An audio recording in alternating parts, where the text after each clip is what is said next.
வணக்கம். செய்திகள் வாசிப்பது ஜான்சி ராணி. ஊத்துக்கோட்டை அருகே அருள்மிகு உண்ணாமலை அம்மை உடனாகிய அண்ணாமலையார் திருக்கோவிலில் சிவராத்திரி முன்னிட்டு 2ஆம் ஆண்டு தீமிதி திருவிழா வெகு விமர்சையாக நடைபெற்றது. இதில் காப்பு கட்டி விரதம் இருந்து பக்தர்கள் தீ மிதித்து அம்மையப்பரை வழிபட்டனர். திருவள்ளூர் மாவட்டம் ஊத்துக்கோட்டை அடுத்த சென்னாங்காரணி கிராமத்தில் பழமை வாய்ந்த அருள்மிகு உண்ணாமலை அம்மை உடனாகிய அண்ணாமலையார் திருக்கோவில் அமைந்துள்ளது. இக்கோவிலில் சிவராத்திரி முன்னிட்டு 2ஆம் ஆண்டு தீமிதி திருவிழா வெகு விமர்சையாக நடைபெற்றது. நிகழ்ச்சியை முன்னிட்டு கடந்த 16ஆம் தேதி கொடியேற்றத்துடன் தீமிதி திருவிழா தொடங்கியது. தொடர்ந்து கணபதி ஹோமம், பக்தர்களுக்கு காப்பு கட்டுதல், 63 நாயன்மார்கள் புராண வரலாறு, தேவாரம், திருவாசகம் பதிகங்கள் ஓதப்பட்டு ஆரணி ஆற்றில் தீர்த்தவாரி நடைபெற்றது. பின்னர் அம்மையப்பருக்கு சிறப்பு அபிஷேகமும் மகா தீப ஆராதனையும் காண்பிக்கப்பட்டது. விழாவின் நிறைவு நாளான நேற்று ஆரணி ஆற்றிலிருந்து சிவனடியார்கள் மற்றும் சிவ பக்தர்கள் புடைசூழ வண்ண மலர்களால் அலங்கரிக்கப்பட்டிருந்த அம்மையப்பர் திருக்கோவிலுக்கு வந்தடைந்தனர். இதன் பின்னர் காப்பு கட்டி விரதம் இருந்த ஆண்கள், பெண்கள் என சுமார் 200க்கும் மேற்பட்ட பக்தர்கள் புனித நீராடி உடல் முழுவதும் சந்தனம், மலர்களால் அலங்காரம் செய்து ஆலய வளாகத்தில் அமைக்கப்பட்டிருந்த அக்னி குண்டத்தில் ஒருவருக்கு பின் ஒருவர் இறங்கி தீ மிதித்து தங்களது நேர்த்திக் கடனை செலுத்தினர். இதில் சுற்றுவட்டார பகுதியில் இருந்து 1000க்கும் மேற்பட்ட பக்தர்கள் கலந்து கொண்டு சாமி தரிசனம் செய்தனர். பின்னர் கோவில் நிர்வாகம் சார்பில் பக்தர்களுக்கு அன்னதான பிரசாதங்கள் வழங்கப்பட்டது. நிகழ்ச்சிக்கான ஏற்பாடுகளை கிராம மக்கள் சிறப்பாக செய்திருந்தனர். இதனை அடுத்து உண்ணாமலை அம்மை உடனாகிய அண்ணாமலையார் திருவீதி உலா நடைபெற்றது.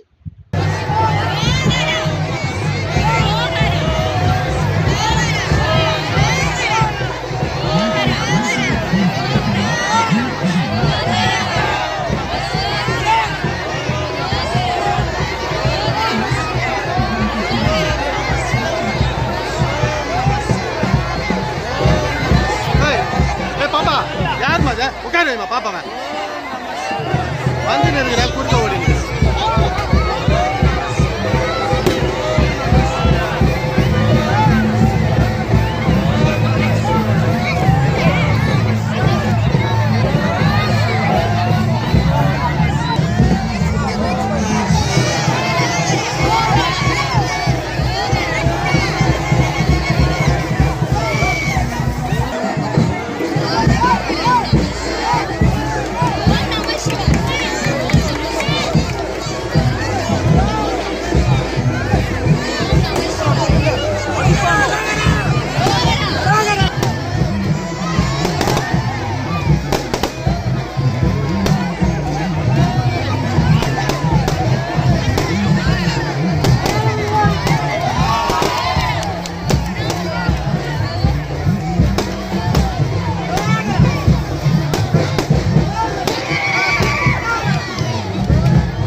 உள்ளதை உள்ளபடி உடனுக்குடன் செய்திகளை தெரிந்து கொள்ள உண்மை குரல் யூடியூப் சேனலை மறக்காமல் சப்ஸ்கிரைப் பண்ணுங்கள்.